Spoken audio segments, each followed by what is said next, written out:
अरे तुम लौट कर आ गए? ओह, मुझे अकेला छोड़कर जाने का मन नहीं हुआ। हाँ, एक्चुअली तुम मेरी बात ठीक से समझे नहीं। मैं उसे सच में प्यार करती थी, पर वो साफ दिल का नहीं था। क्या समझती हो मुझे? पागल लगता हूँ मैं? सच्चाई जानता हूँ मैं यहाँ के एम्बेसडर की बेटी हो।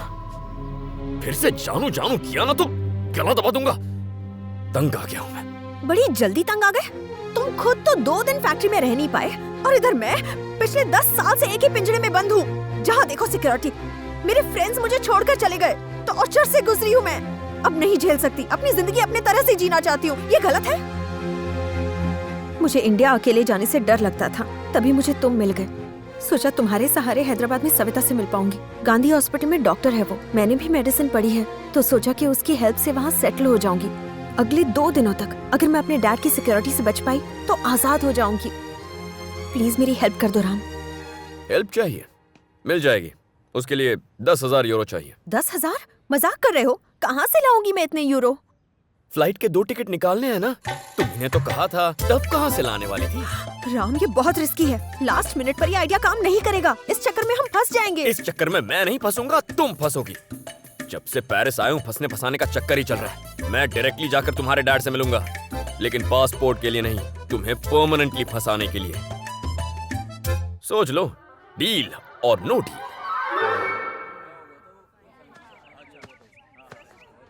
यूनिवर्सिटी कैंपस के मेन बिल्डिंग में जाना।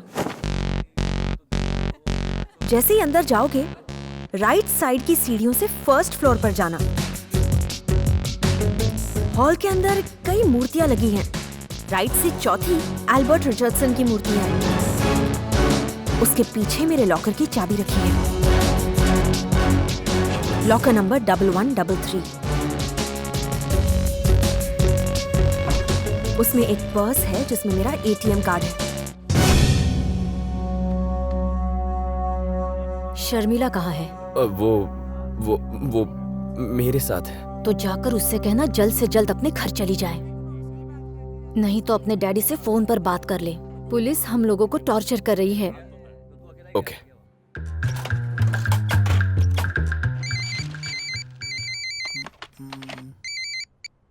Daddy, daddy, daddy. अबे बोलिश, सब ठीक तो है ना? मेरी जिंदगी की तो वाट लग गई डैडी। आप सबको बुला लीजिए ताकि सब मेरी वाट पर मजा ले सके। सबको बुलाता हूँ बेटा, रुको। रमैया, रमेश, सुकन्या, गोपी, बधा अभी जाओ जल्दी। सब लोग आ गए ना? हाँ। तो स्पीकर ऑन कीजिए ना। ओके ओके, कर दिया। बताओ, अपने आंसू की नदियाँ बहाओ, इतनी तेज बहाओ कि पहाड़ आ जाए, क्योंकि इस फोन के बाद तुम्हारी जेब में अकाल पड़ने वाला है। माफ कीजिए डैड, लाइफ की कीमत अब समझ में आ रही है। आप यही सुनना चाहते थे ना मिस्टर डैड? अब सुन, तू अगर सयाना है तो मैं 1.5 सयाना हूँ। आकर तेरी पुंगी बजाऊंगा। ए, पापा साथे आवी रीते बात करे छे? ये कौन है वे? ओ, वाइन की बोतल में देसी दारू डालकर पीने वाला कंजूस राघव बेवड़ा।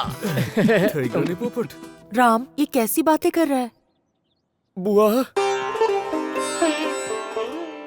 बोलो बेटा, बुआ, बोलो ना। बुआ, ए बोल ना। बुआ, तुम भी दुश्मनों की गैंग में मिल गई और मुझे गच्चा दे दिया। अगर मेरी माँ होती तो ऐसा करती क्या? देख, ऐसे रोने से कुछ नहीं होने वाला। बस तू थोड़े दिन और सब्र कर ले बेटा, फिर तेरे डैडी तुझे बुला लेंगे। बुआ, तुम भी बेवकूफ बनाती हो।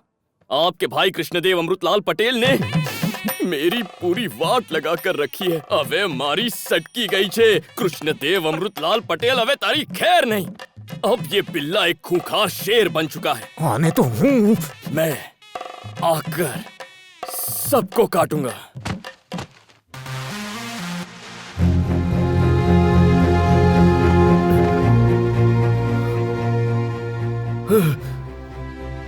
हम पेरिस घूमने नहीं गए थे क्या? सब खत्म हो गया, सारी मेहनत बेकार हो गई। 18 घंटों से तुम ऐसे ही सो रहे हो। तुम्हें जगा जगा कर मैं थक गई, पर तुम उठे नहीं। तुम्हें पासपोर्ट कलेक्ट करने के लिए 3 बजे पहुंचना था। इस समय 4 बजे है। 1 घंटे के अंदर एम्बेसी बंद हो जाएगी और 8 बजे की फ्लाइट है। हम नहीं पहुंच पाएंगे। हम पहुंचेंगे। राम, मैं तुम्हें डायरेक्टली एयरपोर्ट पर मिलती हूँ। तुम अपना पासपोर्ट लेकर सीधे वहीं पर पहुँच जाना। अगर मैं ना मिलूँ तो समझना मैं पकड़ी गई। मेरे लिए रुकना मत, तुम चले जाना। बाय राम। ऐसा नहीं होगा, हम दोनों साथ इंडिया जाएंगे, देख लेना। It should get circulated immediately. Okay sir. Hello uncle. हाँ, ठीक है। मैंने जिसका जिक्र किया था वो यही है। हेलो। डेविड से पूछो कि पासपोर्ट रेडी हुआ या नहीं। Sure sir. Hello Subu. David come in. What? Are you sure? Damn it. क्या हुआ सर? शर्मिला के अकाउंट से पैसे निकले, मतलब वो यहीं पर है, पर तुम्हें नहीं मिल रही। सर मैं बात करता हूँ। Hello, DK here. जिस एटीएम से विड्रॉ हुआ उसके सिक्योरिटी कैमरा का रिकॉर्ड निकालो और वीडियो फुटेज एम्बेसी के ईमेल पर भेजो इमीडिएटली।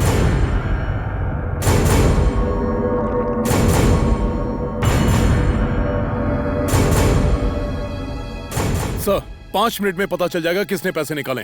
किसने से क्या मतलब है तुम्हारा? शर्मिला ने ही निकाला होगा। अंकल पासपोर्ट अगर बन गया ए, तुम यहाँ क्या कर रहे हो? बाहर रुको। बेटा, हम लोग बहुत टेंशन में हैं। पासपोर्ट कल आकर ले जाना। लेकिन अंकल मैंने मुझे तुमसे urgent- क्या कहा? I said get out.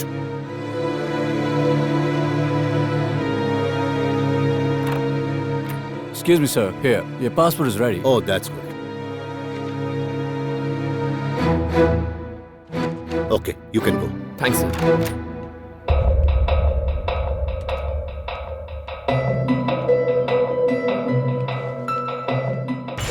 उसने तो चेहरा कैमरे से छिपा रखा है।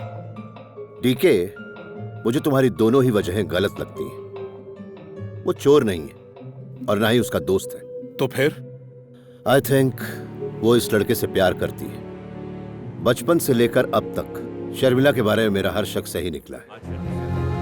All the passengers of flight number AI-103 are requested to proceed for security check.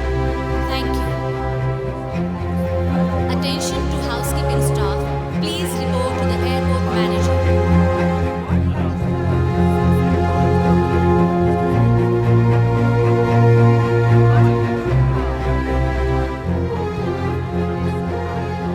अगर मैं ना मिलूं तो समझना मैं पकड़ी गई। मेरे लिए रुकना मत, तुम चले जाना।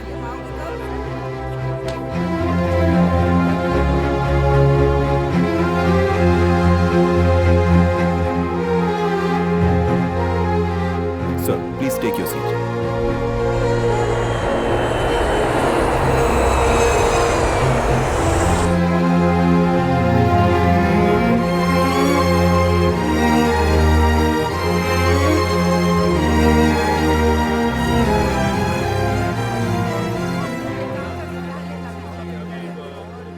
Attention please.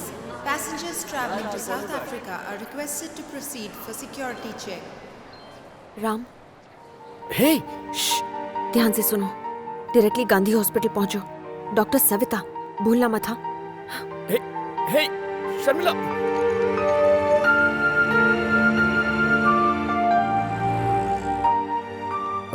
Excuse me, doctor Savita. First floor पर आईसीयू वार्ड में। थैंक्स।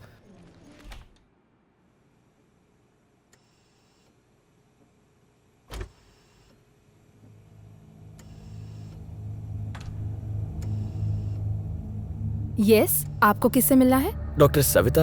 हाँ मैं ही हूँ, बोलिए। हेलो, मैं शर्मिला का दोस्त हूँ। शर्मिला? कौन शर्मिला?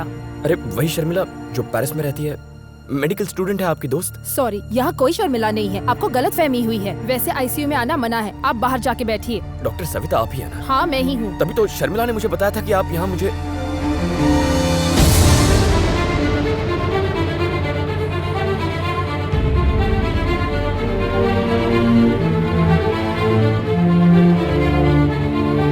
देखिए आप बाहर जाके।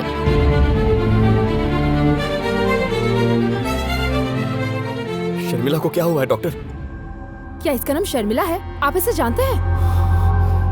बस आधे घंटे पहले मैं इसे एयरपोर्ट पर मिला था। ये इसे क्या हुआ है? एक्सीडेंट केस है, 1 हफ्ते पहले इसे एडमिट किया था, तब से ये कोमा में है। परेशानी ये है कि इसके बारे में हमें कुछ नहीं पता।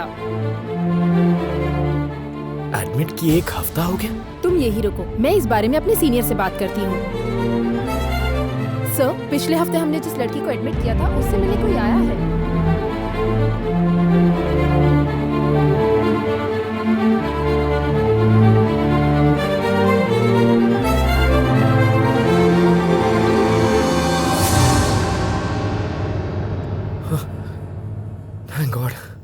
कुछ नहीं हुआ। तो ये लड़की कौन है? तुम्हारी तरह दिखती है। मैं तुम्हें इतनी दूर से यही दिखाने के लिए तो लाई हूँ राम। तुम्हारी बहन है।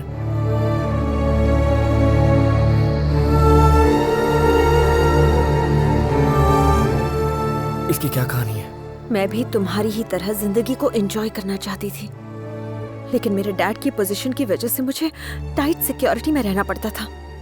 उनके इसी स्टेटस की वजह से मेरी आजादी मुझसे छीन ली गई। 2 हफ्ते पहले डैड किसी कॉन्फ्रेंस के लिए अमेरिका गए। मैंने इस मौके का फायदा उठाया और माधव अंकल की मदद से सिक्योरिटी को चकमा देकर मैं अपने दोस्तों के साथ घूमने के लिए निकल पड़ी।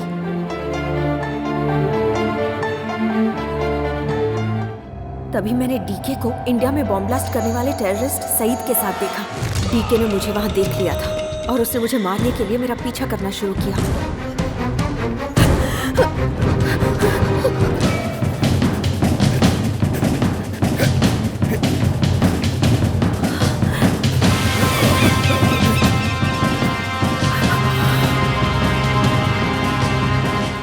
तुम्हें कुछ हुआ तो नहीं बेटा? तुम किसी और को फोन मत करना, क्योंकि सारा सिक्योरिटी नेटवर्क उसी के कंट्रोल में है। और डैड को तो इन्फॉर्म ही मत करना, वो तुम्हारा यकीन नहीं करेंगे। तुम नहीं जानती बेटा, डीके को मुझ पे भी शक है। तुम्हें निकालने के चक्कर में मैं भी पकड़ा जाऊंगा। मुझे बताओ तुम कहाँ हो?